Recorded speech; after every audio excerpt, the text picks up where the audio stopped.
Welcome to Coloring Paris, the podcast about living as an international student in Paris, especially a student of color. So what are you gonna say at my funeral now that you've killed me? Here lies the body of the love of my life, whose heart I broke without a gun to my head. Here lies the mother of my children, both living and dead. Rest in peace, my true love, who I took for granted. Most bomb, who because of me sleep evaded. Her shroud is loneliness. Her God was listening.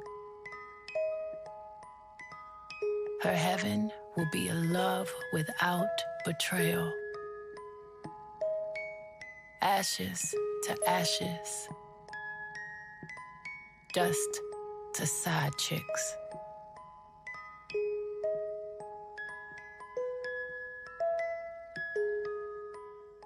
So today we're going to talk about safety. I'm Raven. Hi guys, I'm Anne. Hi, it's me again, the one and only. I don't know, it's me. Hi, guys. Okay, so my first question is, in your own country, so where you come from, how is the safety aspect of, I don't know, everyday life? How is it like? Can you give me an example of what you mean by safety exactly? Safety in a way that how likely you're to be pickpocketed, or how is it like to be a woman from India, for example? Girl, did you just ask me how it's like to be a woman in India? No, like in the streets. You're just making it worse, you know. Okay, please expound.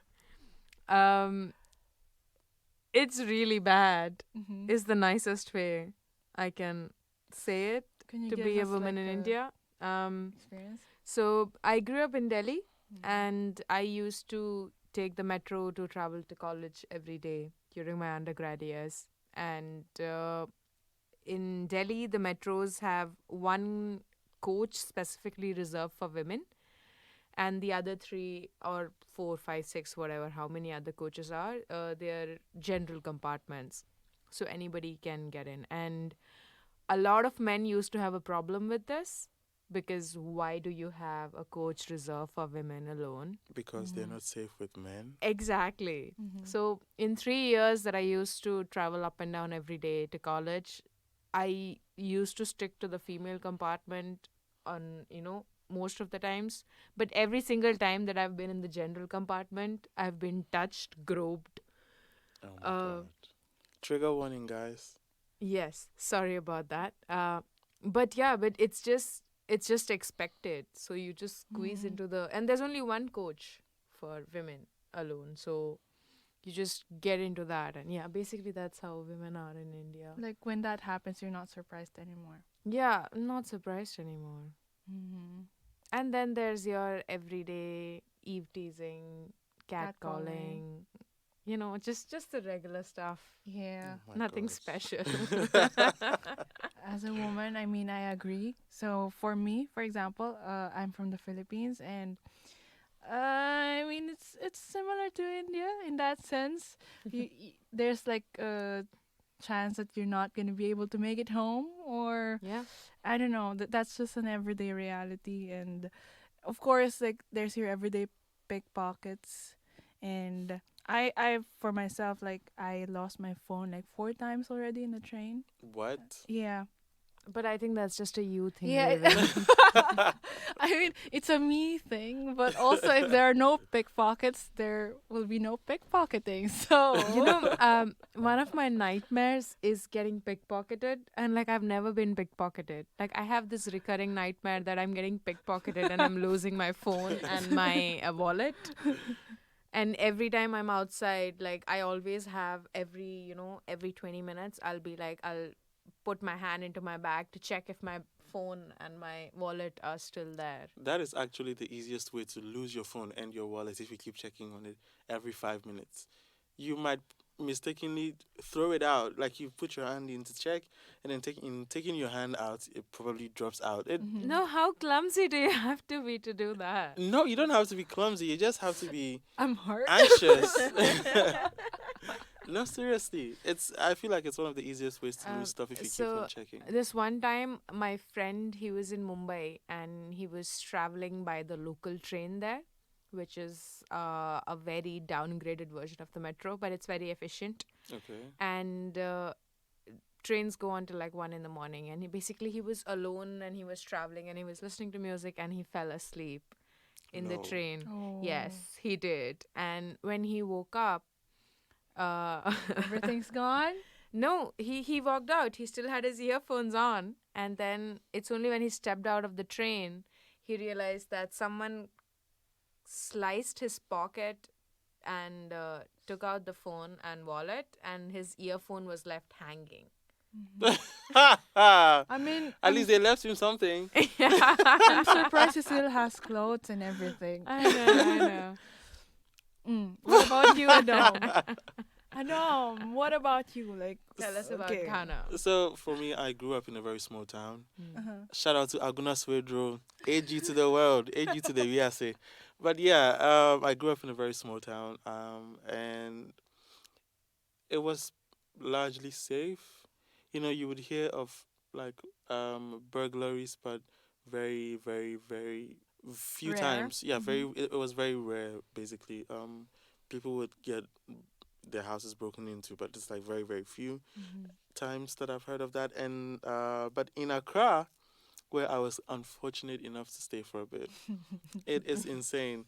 Like you are walking and you have to just all of your senses have to be on high On alert guard, yeah. because it's like so. There's this saying that like the boys in Accra say that we didn't come to Accra to watch the sea. It's like Accra is by the sea, so like Yamban can say about Bishop. We didn't come to Accra to just come in, be idle for people to take advantage of us. Because like it's as soon as you enter Accra, the atmosphere changes. Mm. It's like it's charged, and everybody's looking to take advantage of you, to rob you, to pickpocket you, to dupe you, to take your money. Hell, people would So, would like a regular day in Gardenard. exactly. Oh my god. Sorry guys. But yeah, exactly. That's the entire vibe of Accra. So it's Accra is not safe. I'm not gonna lie and say it's safe. No, it's fucking not safe at all. I love that you use the word vibe. It's like a poor country vibe. Seriously, you just enter there and then you're like, something has shifted. Hmm. Yeah. Well, now that you shared your experience in your own countries, where you come from, how is it like in France? Like, did you generally feel much safer, or is it the same, or is it better?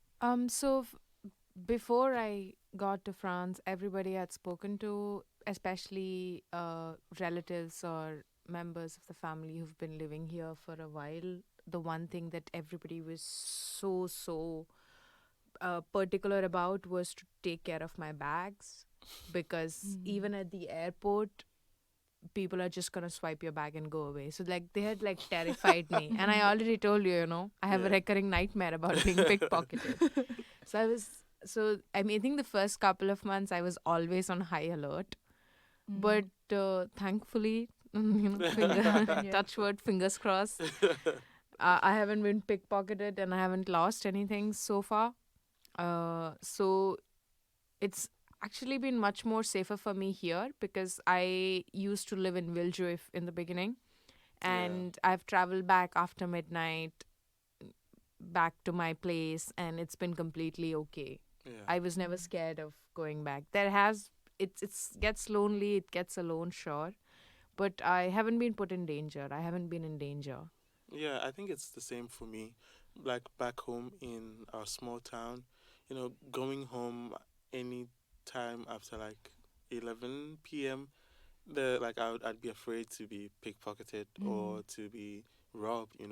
But then like over here, I can literally walk on the streets of Paris like 2 a.m. Just walk Yeah. from like far away to my Mm. room and nobody's gonna stop me. Yeah, yeah. See, I feel safe in the regard that I'm probably not gonna get robbed, But there's also another type of fear. Racists are very irrational. They could just stab you for no fucking reason. Like a few weeks ago, somebody just went to a cultural place for this. I've forgotten the name of the people or where they come from, but like basically there was a shooting. A white man just picked a gun and went and like the too Yeah, many yeah, immigrants yeah, and yeah. Oh just fuck. Yes, and I shot remember. people exactly. December, yeah. Yeah, In in December. December, yeah, and then there were like riots and everything like that. Is So this in Paris? yes, this was in Yes, this Paris. happened. Where were you? Where were you? Oh my gosh, I she don't wasn't watch the here. news. Sorry. Neither do I, but like it was everywhere. Yeah. There was It was the week I had gone to Switzerland. yeah, It happened, and the next day I left for Switzerland. yeah. So it's that's the kind of fear that I have. In back home, the fear was being robbed or being knifed for like refusing to give my phone or my money or for being poor because it's usually when the thieves find you and they're like, "Give me money," and like, "I don't have money," then they're like, "Okay, you're poor." Knife you and go away. Yeah. Why are we laughing? But that's true. Yeah, no, they're just like, Yeah. okay, you're poor, and knife you and go away. But over here, what I'm afraid of is actually being knifed, not for being poor, but for just being black and Mhm. out at night, which is very possible in Paris. So yeah, it's safe, but it's not really safe. True. I mean, I feel the same. Like for me, I'm from Manila in the Philippines. It's the capital, and it's like a big city thing to get pickpocketed. To Yeah. get. I mean, it's not supposed to be the norm, but unfortunately, it is. And I also, I agree with you, Adam. But for me, I'm scared because I'm Asian. Like I can be pushed on the, I don't know, the train tracks for being Asian, or I can be like ni hao. Like it's an everyday thing. People are like ni hao. I'm like fuck you. I'm not Chinese. I mean that's the fear that I have in a sense. It's an everyday thing. I feel like I experienced getting ni hao like probably 4 times by now. What? Yeah, I mean, it's very weird. I don't know. I don't know. But yeah, that's the fear when you're a person of color in a predominantly white country, I guess. Yeah. I mean, Yeah, I don't think it's a France thing. I think it's just any first world white country for that matter. so basically, white people. I'm sorry. But if it is the truth, it is the truth. The truth is objective, Yeah. so we cannot really apologize for saying the truth. But sometimes I also feel like aside from racism, it's also out of ignorance. Because for example, if other foreigners come to my country in the Philippines, if even if they're white or black, they just stand out because we're not used to seeing foreigners in the streets, and people are like, I don't know, taking pictures of them and catcalling them. I mean, I also see these TikToks in India where people are like asking random white people for pictures. Yeah, yeah, yeah. It's a thing because so tourism is a big industry in India because course. there's so much history and Yeah. so much that comes with it. And we see a lot of white people, but only in like touristy places. And then there will be people who would be, trying to converse with them in English. Doesn't matter whether they come from France, they'll like- still try to talk to them in English. Like who's this like exotic person? Yeah, yeah, exactly. See, but I find that to be okay because the dynamics are not the same. Yeah. This is Exactly. very systemic. If it's in India, we look at the white person with reverence. Exactly. Like It's bow down. It's the white people. Yeah. Exactly. it's with and respect that's and admiration. that also comes as like a post-colonial effect Yeah. because Well, well, Yeah. you Yeah. know. no. yeah. So I think that thing is there because in India, English is seen as like the language of the elite, the Right. language that you should know to get ahead in the world, Yeah. and so on and so forth. Yeah, come to France. Nobody cares that you speak English. I mean, it's kind of the same back home. Like when white people come around, people are like, "Oh my God, that's a white person." And there's this song that the kids sing. It's like they just sing it for white people. It's literally about white people. And in the song, the kids are like, they're just saying hello to the white person and then mimicking how the white person would say it back to them. That's literally the song. And I've met white people who feel uncomfortable with the kids singing those songs to them because they're like, what if you come to our country and we're doing that? And I'm like, the dynamics are not the same Yeah. because in this case, you are being looked at with some sort of reverence. Mm-hmm. The kind of places that you can go to, I cannot. Mm. Oh my God, that reminds me of a story that I read a couple of years ago about two broke American college students that went to Ghana. Is this true Just story? it's a true story. Mm-hmm. Just with just with confidence, they came from the US with no money in their pockets and were able to secure an audience with the vice president of the country. Wow. What? With yes, to go and propose a business plan. I am telling you, two broke white college dudes Mm-hmm. just showed up Really? and like, yeah, we're from the US and we have a business plan for the and they literally got an audience with the vice president. I was shook. I was so mad. See, that is the kind of imbalance that I'm talking about. True. A white person, look, It's I okay. agree. I cannot even get a visit to the mayor's office to Yeah. say I have a business plan. What do you mean? Who are you? Where are you from? Who born you? Mm-hmm. What do you have? You know, like it's just not the same. So, well, I mean, that's true even in France. Like, you find people, French people are like, oh, I went backpacking across Europe. I was alone. And in my head, I was like, how are you able to do that safely? Because I can't imagine myself doing that. exactly, Mm-hmm. exactly.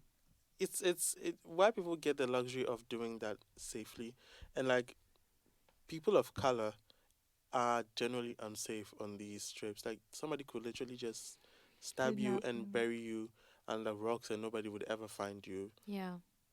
Human trafficking, That selling of is one fear I do have, The what? is that I'm gonna die in this country and nobody Would will ever notice. know, yeah, what happened to me. Yeah. I mean, we'll see in our Life 360, the app that we have. yeah, no, I also have this fear. Like, I mean, I would blame the American media for putting these ideas into my head, but I've seen too many stories where too many true stories where people of color in universities have gone on trips with And their white counterparts and they return from the trip and everybody comes home except Oh, the person fuck. of color Yeah. yeah. and nobody knows where they went. Mm-hmm. How is that even possible? Mm-hmm.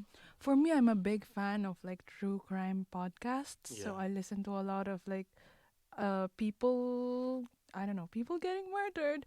And a lot of them were really students of color coming to like an international university. And Yeah. it's very scary. It is Like how scary. would you assure your parents that you're gonna come back home alive, right? Exactly. That's why I like to keep to myself a lot of the time. Mm-hmm. I mean, see, it's in this case, I have every right to, I don't know, make certain assumptions to keep myself safe. Yeah. I Mhm. think Yeah. because Definitely. the power is it's imbalanced. It's always gonna be in favor of the majority here. Mm-hmm. Yeah. So I'm just like be safe. One of Basically. the podcasts that I listen to, it's a true crime podcast. Their tagline is "Stay rude." So it's basically for women to like not I don't know, not assume the role of being kind to other people, especially strangers. So you stay safe.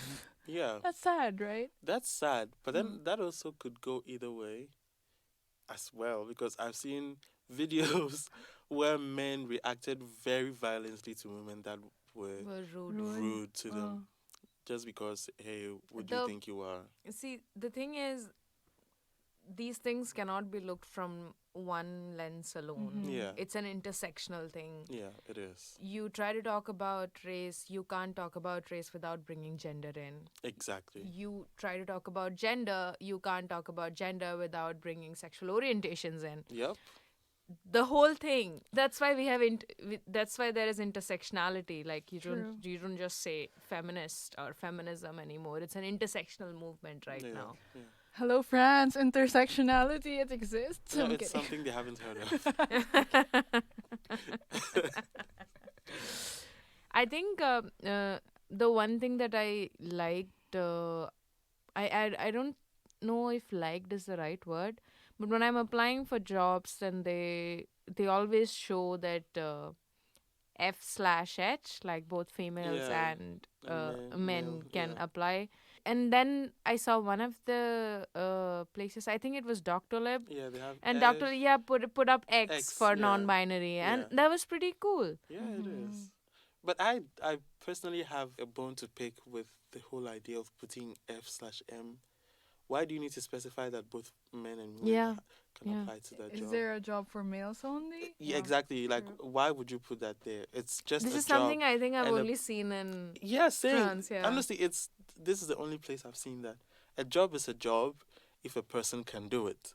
True. So just put the job description, and the people that qualify are going to apply, unless there is an unspoken rule that if there isn't F or whatever attached to the job, then it means only H people can apply to it, Mhm.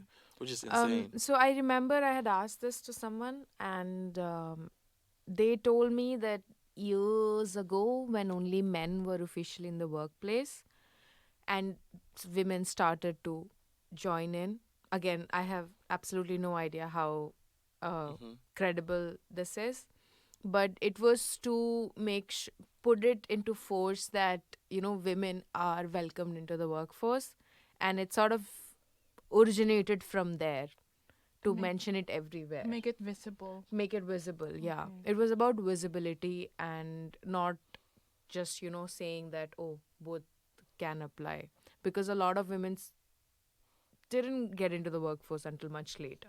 But see, the thing, I think like actions are better than just putting words on job True. descriptions. Oh, definitely. Sometimes, like looking for internships, you see this job, and they're like, we're looking for an intern, and here's a picture of our team, and then you go, and it's like 75 white males, and then one white woman with ginger hair, and that's the Diversity, that's come the on. diversity. I'm like, oh my god, what is wrong with you people? You put F and H, but you're definitely gonna pick a man. So what's the point? You know? Yeah, but I think legally they're supposed to I see. say. Mhm. I see. There is something like that. I'm not sure about the specifics, but it does come from somewhere. Hungry in every way, hungry in every way, hungry in every way, hungry in every way, hungry in every way, hungry in every way, hungry in every way, hungry in every way. I love a girl will never ever let me way. I have become the epitome of this insanity. I love a girl will never ever let me way. I have become the epitome of this insanity. Hungry in every way, hungry in every way. I am hungry for a love my country cannot afford. I want a love that will buffer my mistakes even before I commit them. A love that has mapped out the possibilities of my existence and made room for each one of them. A love that doesn't need me to clamor to identify as black too, just so I can swim in the opportunity pool. A love that doesn't need me to be well versed in articulating how high I am on the needy Olympic scale to be deserving of support. A love that doesn't even need me to have an archive of pain to be worthy of inclusion. I love a lover that will never ever let me way. I have become the epitome of this insanity. I love a lover that will never ever let me way. I have become the epitome of this insanity. Hungry in every way, hungry in every way. I want a love that doesn't need me to work like there's two of me in this body just to be visible. A love that doesn't require me to be both pregnant and doula, trying to pull a nirvana out of my R's just for being different. I want a love that doesn't require me to be ridiculously multifaceted in order to have a fraction of an equation at being equipped for survival. A love that doesn't wait for another suitor to sing praises of my genius before recognizing my worth. Or worse, only after I'm dead. I'm hungry for a love my country cannot afford. The way white lusts for a backdrop to outshine. I love a lover that will never ever let me way. I have become the epitome of this insanity. I love a lover that will never ever let me way. I have become the epitome of this insanity. Hungry in every way, hungry in every way,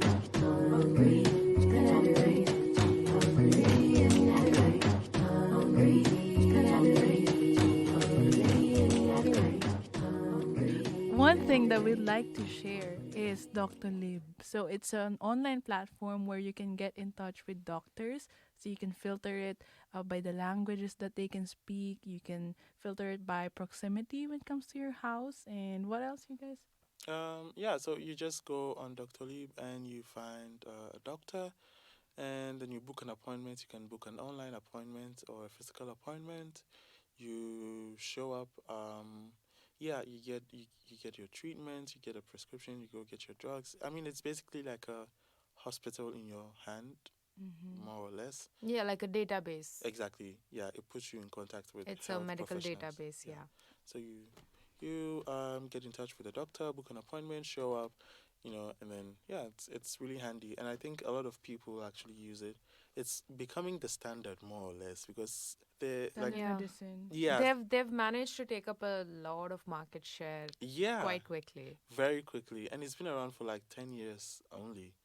Really? Yes, It's been around for 10 years. That's my question. yeah, for just 10 years since 2013, and now like even when you show up to like a doctor's office, they'll be like, book an appointment on Doctor Lee. Like you literally cannot go to a It has hospital. made it so much easier Yeah. in one sense because when I got chickenpox, I had to go to the hospital to get like a doctor's note because I didn't have my social security yet. Yeah, you need your social security number to Yeah. book an appointment on Doctor Lab. Yeah. So that's also there. And it was just weird because you just keep waiting in the emergency room and you never know. You're an emergency in the emergency room, but you're not considered an emergency. Yeah, so Dr. Live is like really handy, so just get it. And if you don't have a social security number yet, you can still book an appointment, but it's just gonna cost you more, I guess. So yeah. So get your social security done and then download Dr. Lib. Yeah. Okay. Stay safe. Okay, guys. So we talked about the negative aspects so far when it comes to safety in France. Is there any, I don't know, something positive that you feel like changed when you went here in France in terms of that aspect of life? Like in the metro, for example, do you feel much safer? In the streets, do you feel much safer when you, I don't know, versus Compared to our home countries? compared to your home country? Oh, definitely. Mm-hmm. Yeah, that's one thing. Yeah, definitely I feel safer here. In terms of my physical safety, sure. But if I am to put forward the fact that I'm a person of color, there's always that question mark in the back of my head. Yeah. Am I really safe? Or, Yeah. is it just. Oh yeah. It was like the other day I was like I don't know, talking to a guy and I realized he's only dating Filipinas so far. Okay. So That is so suspicious. so in my head I was like, is he into Filipinas or is he only into Filipinas? Because it's like it's totally two different things. Yeah. There's this weird fetish like going on, and there's also this, I don't know, it's a lot of factors like what Anne said, it's intersectionality. Well, one thing though, that there's like this trend, it's called passport bros. I don't know if Oh you've heard it. yes. It's like a it's an movement. American. What is that? It's like American guys going to Southeast would say Asia Southeast and Asia, South America. South Asia, South Yeah. America, Yeah. and then giving them, I don't know, I'll give you a passport, give me a traditional wife. It's like that. What? Yeah, Yeah. traditional in a sense that someone who can cook, someone who can clean, someone who they can provide for, and then the exchange is like passport. Basically, they're looking for like house helps in the name of wives. Ah. And then so like they just go to these countries, right? And then they're like, I got an American passport, so if you marry me, you can become a citizen. And for like women in these impoverished cultures that need escapes, they just agree to these things and then move to the US with them, where they are financially dependent on these men, socially dependent on these men, and then they're just abused basically in hopes of getting like a passport, an American passport in return for later years. It's insane. A similar thing I believe is happening in Europe and in France, per my experience. I'm saying per my experience because I've met not less than 5 French people in their 30s, 40s, and 50s who have a track record of only engaging with people from minority Exotic. and oppressed and exotic cultures, which is insane to me. So the question is, are we really safe anywhere at all? That's really. I think that's. Oh, but I want to stare at like a wall. Oh, one thing I wanted to talk about was in India, weed is illegal, right? Yeah. And basically, if there are dealers or anybody tries to buy weed, sometimes you get caught by cops, and there are random checks where people are checked if they have weed or drugs, anything at all, basically. But here, because CBD is legal, I think a lot of people just smoke weed Yeah. right in front of cops, and like nobody gives a shit. Yeah. Yeah. But they're all white. I have Mm. never seen a person of color Openly smoking weed. openly smoking weed. Yeah, no, don't. If you're a person, please don't. Please don't do it in front of the cops because your own will be different. Your story is going to be different. You're not white. Exactly. Don't smoke in front of white cops. Please just don't. Even if the cop is black, just stay away. Oops. Yeah. One thing though, I also experienced like I think it was Anne and I.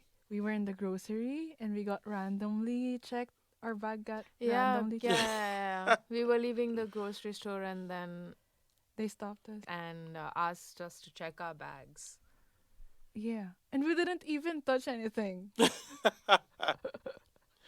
We Yeah, just no. had bags, Yeah. and we were clearly not white. Yeah, sometimes I wonder if is it because is it a random check or is it because I Yeah. look sketchy? I don't know. See, I feel like it is a mixture of both. There is usually random checks, but then it's much more random on people of color Yeah. because I, I, I have been also in a situation like that in shops where they just randomly check bags, and in most of my experiences, been people of color, and the security men have also been people of color. But that's a conversation for another day. In general, we are not safe, I guess. So just try to protect yourself. So maybe as final words, what I want to ask you guys, is there anything that we can do to, I don't know, just practically be a little safer, considering all the factors that we mentioned? Don't engage. You Yep. see something happening, do not engage. You Yeah. don't have a French passport, don't engage. That's all I'd say. What about you, and Yeah, just try to stay as far away from trouble as possible. And if it doesn't concern you, it doesn't concern you. For me, I feel like my advice is to find a support system that you can share, I don't know, share your location with, or Yeah. find like a safe place, I don't know, a safe word. Look for things that are stay out of trouble and stick with people who will make you safe. Okay, so that's it. A podcast about international student life in France. This has been Raven. And And it's Adam again, me. Hi. See you next time. bye, guys.